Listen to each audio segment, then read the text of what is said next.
नमस्कार दोस्तों, स्वागत है आप सभी का हमारे इस चैनल पर अमन एजुकेशन वीडियो। दोस्तों जैसा कि आप लोग जानते हैं 2024 बोर्ड एग्ज़ाम स्टार्ट हो गए और हिंदी का पेपर हो गया।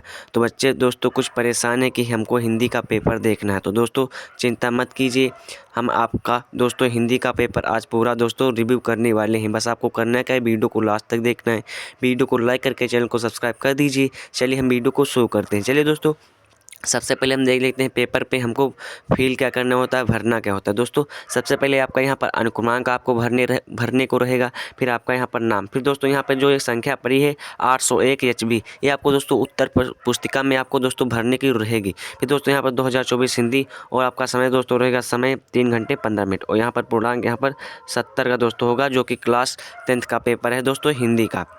तो चलिए दोस्तों इसमें कुछ निर्देशांक रहेंगे, जैसा कि हम आपको पढ़ के बताते हैं। जैसे सबसे पहला निर्देशांक है प्रारंभ के 15 मिनट परीक्षार्थियों को प्रश्न पत्र पढ़ने के लिए निर्धारित है। फिर दूसरा यहाँ पर निर्देशांक है दोस्तों प्रत्येक प्रश्न पत्र में 2 खंड आ तथा बा हैं। फिर दोस्तों यहाँ पर रहेगा तीसरा, प्रश्न पत्र में खंड आ में बहुविकल्पी प्रश्न है, जिसमें सही विकल्प का चयन करके मार्कशीट पर नीले तथा काले बॉल पेन पॉइंट से सही विकल्प वाले गोले को पूर्ण करके काला करना है। फिर दोस्तों यहाँ पर है चौथा हमारा खंड आ में बहुविकल्पी प्रश्न है, तो प्रत्येक प्रश्न के एक लिए दोस्तों यहाँ पर बहुविकल्पी के लिए आपको 1 नंबर निर्धारित है। फिर आपका दोस्तों है पाँचवा यहाँ पर ओमार सीट पर उत्तर पुस्तिका अंकित किए जाने के पश्चात उससे काटे नहीं तथा इरेजर एवं व्हाइटनर से आदि का प्रयोग ना करें।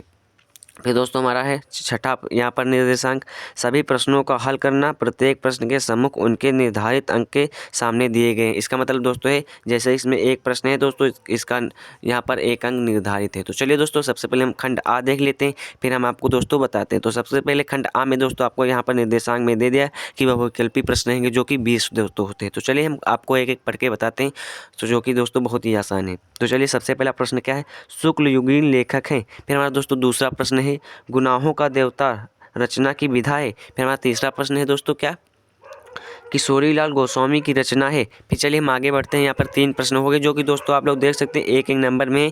मैं आपको ये बार बार नहीं बताऊंगा, आपको पता होना चाहिए। चलिए हम आगे बढ़ते हैं। यहाँ पर दोस्तों हमारा अगला चौथा प्रश्न है ध्रुव स्वामी के लेखक हैं। ध्रुव स्वामी के दोस्तों लेखक आप लोग जानते हैं जयशंकर प्रसाद हैं। तो चलिए हम आगे बढ़ते हैं। यहाँ पर 5वां प्रश्न है संस्कृत और सभ्यता निबंध के निबंधकार हैं। फिर दोस्तों हमारा 6ठा प्रश्न है भाव विलास के रचनाकार है। फिर हमारा 7वां प्रश्न है रिक्त मुद्ध काव्यधारा के कवि हैं। फिर हमारा 8वां प्रश्न है दूसरा तार सप्तक का प्रकाशन हुआ। फिर हमारा 9वां प्रश्न है प्रगतिवाद युग के कवि लेखक हैं या फिर कवि या लेखक हैं। फिर हमारा दोस्तों 10वां प्रश्न है महादेवी वर्मा की रचना है। फिर हमारा दोस्तों 11वां प्रश्न है बिंध के वासी उदासी ताप्रोपधारी महाबिनु नारी दुखारे पंक्ति में कौन सा अलंकार है। चलिए हम आगे प्रश्न देख देते हैं। प्रश्न नंबर 12 दोस्तों, प्रश्न नंबर 12 हमारा क्या है, जहाँ उपमेय में उपमान की समानता प्रकट की जाए वहाँ अलंकार होता है। फिर दोस्तों हमारा 13वां प्रश्न क्या है, सोरठा छंद के दूसरे और चौथे चरण में कितनी मात्राएं होती हैं। फिर दोस्तों हमारा 14वां प्रश्न क्या है, अपव्यय शब्द में उपसर्ग जुड़ा है। फिर हमारा दोस्तों है 15वां प्रश्न माता पिता में समास है। फिर हमारा दोस्तों 16वां प्रश्न क्या है, समुद्र शब्द का पर्यायवाची शब्द नहीं है। फिर दोस्तों हमारा 17वां प्रश्न है सौ का तत्सम है। फिर हमारा दोस्तों हमारा 18वां प्रश्न है तेसाम व भक्ति में कौन सा वचन है। फिर दोस्तों हमारा 19वां प्रश्न है तुमसे सोया नहीं जा सकता वाक्य में वाच्य है। फिर दोस्तों हमारा 20वां प्रश्न क्या है भिखारी पद नहीं है। फिर दोस्तों हमारा दोस्तों बहुविकल्पी का पोर्शन कंप्लीट होता हुआ। चलिए हम आगे देख लेते हैं खंड बा को।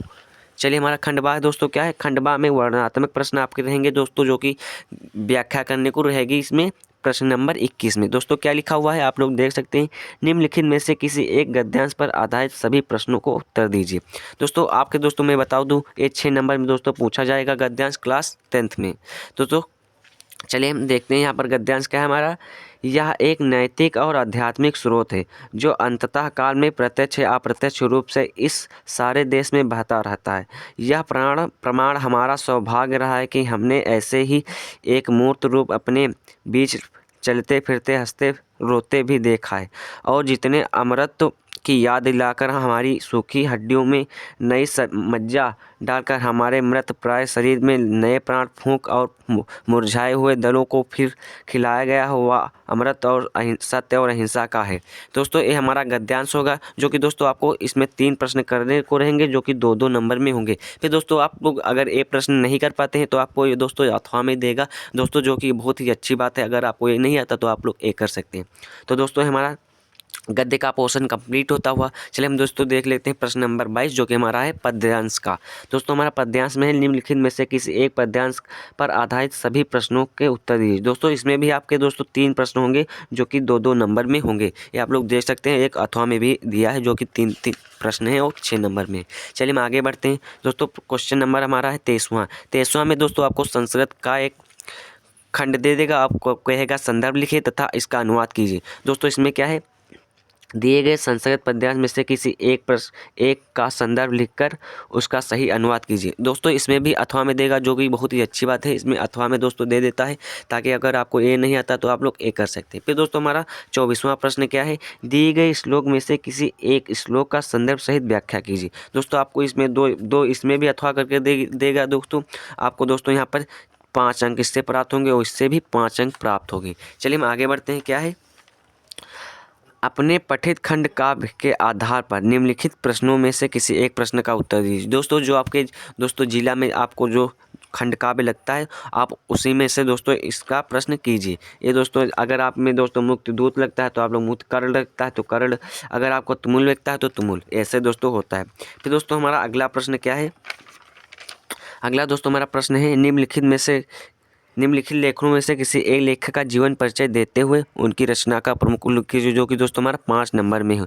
दोस्तों यहाँ पर इसमें भी 3 ऑप्शन दिए हुए, जैसे डॉक्टर राजेंद्र प्रसाद, आचार्य रामचंद्र शुक्ल, भगवत शरण उपाध्याय। फिर दोस्तों हमारा खा में इसमें एक पद्यांश का जीवन परिचय लिखने को रहेगा, एक गद्यांश का, एक गद्यांश का है, एक पद्यांश का। फिर दोस्तों निम्नलिखित में से खा है हमारा 26वें का, निम्नलिखित कवियों में से किसी एक कवि का जीवन परिचय देते हुए उनकी प्रमुख रचना का उल्लेख कीजिए। फिर दोस्तों हमारा 27वां प्रश्न है, अपनी पाठ्य पुस्तक के संस्कृत खंड की पाठ्य वस्तु के कथन कोई एक श्लोक लिखिए जो इस प्रश्न पत्र पर नहीं हो। दोस्तों जो इस प्रश्न पत्र पर नहीं हो वो आपको लिखना है। जैसे कि यहाँ पर दोस्तों मैं आपको बता दूं, जैसे धन्यो नाम से है दोस्तों, तो आपको धन्यो नाम से नहीं लिखना, जो कि आपको याद हो, इस प्रश्न पत्र पर ना हो। तो चलिए हम आगे बढ़ते हैं। हमारा दोस्तों प्रश्न क्या है, 28वां, छात्रावास की जीवन शैली पर एक अपने मित्र को निबंध लिखना है। दोस्तों फिर यहाँ पर इसमें भी अथवा करके आपको देगा क्या, विद्यालय में खेल कूद की सामग्री और अध्ययन ध्यान दिलाते हुए प्रधानाचार्य को एक दोस्तों पत्र लिखना है। फिर दोस्तों जो कि हमारा है किसमें 4 नंबर में पूछा जाएगा, और यहाँ पर इस श्लोक आपको दोस्तों 2 नंबर में पूछा जाएगा। फिर दोस्तों हमारा है लास्ट प्रश्न, जो कि आपको दोस्तों लिखना होगा, क्या है इसमें 29वां लास्ट प्रश्न है दोस्तों, क्या है, निम्नलिखित में से किसी 2 प्रश्नों का संस्कृत में उत्तर दीजिए। दोस्तों ये आपको 4 प्रश्न मिलेंगे आपको दोस्तों, इसमें 2 के उत्तर देना, जो कि 2-2 नंबर में। फिर दोस्तों हमारा लास्ट प्रश्न है, क्या है, निम्नलिखित विषयों में से किसी एक विषय पर अपना निबंध लिखिए। दोस्तों निबंध आपको लिखना है, जो कि इसमें दोस्तों 4 ऑप्शन रहेंगे, आपको किसी जिस पर आता है आप लोग वो लिखिए। जिसमें इसमें है दोस्तों जीवन में विज्ञान का महत्व, भारत में आतंकवाद समस्या और समाधान, छात्र और अनुशासन, आज़ादी का अमृत महोत्सव। तो जैसा कि आप लोग दोस्तों दे सकते हैं, पेपर बहुत ही आसान था। इसमें दोस्तों मैं आपको बता दूँ, आपको 20 बहुविकल्पी प्रश्न रहते हैं तथा 10 वर्णात्मक यानी कि लिखने के प्रश्न रहते हैं, जो कि दोस्तों बहुत ही आसान पेपर है, आप लोग देख सकते हैं। तो चलिए दोस्तों आज हम इसका पूरा रिव्यू कर दीजिए। दोस्तों चलिए आशा करता हूँ आपको वीडियो पसंद आया होगा। अगर वीडियो पसंद आया हो, इस वीडियो को लाइक करके चैनल को सब्सक्राइब कर दीजिए। चलिए मिलते किसी अन्य वीडियो में, तब तक के लिए बाय बाय, जय हिंद, वंदे मातरम।